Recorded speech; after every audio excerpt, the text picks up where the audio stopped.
I was one of those people who stayed up all night, and so it was a sense of watching a train crash in slow motion.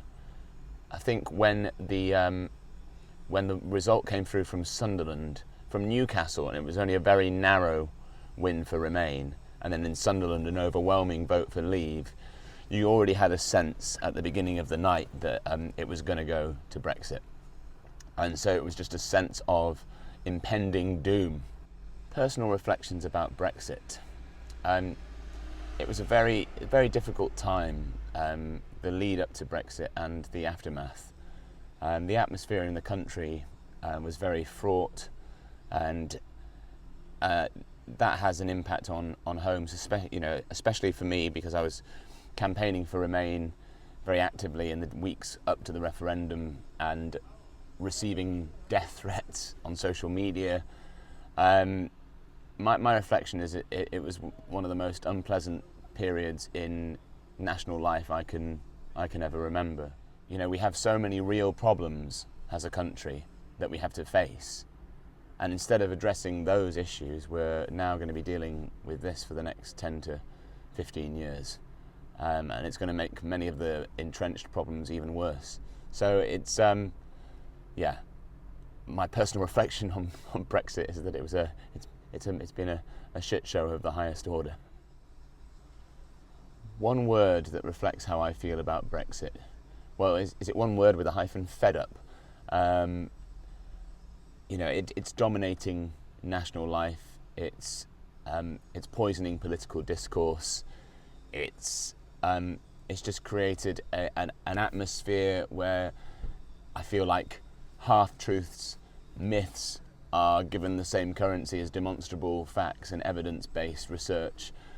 I want to know what's happened to my country.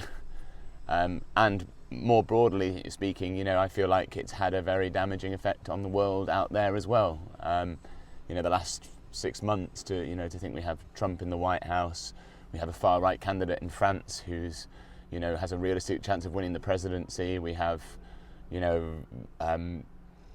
our country taking itself out, people celebrating the fact that they're about to lose the right to live and work in over 30 countries, and seeing that as some kind of embrace of the globe. It just seems very strange and very sad. So I'm fed up. Is there something I'd like to say to the Brexiteers? Well, there's 17 million plus of them, and many of them have conflicting motivations.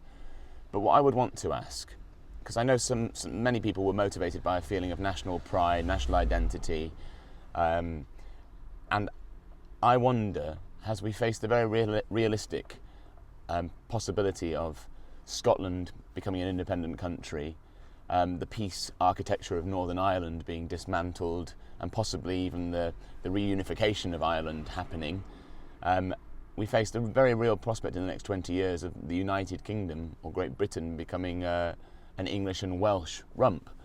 And I want to ask you, do you think this is a price worth paying for the ability to cut some trade deals outside of the negotiating power of the EU?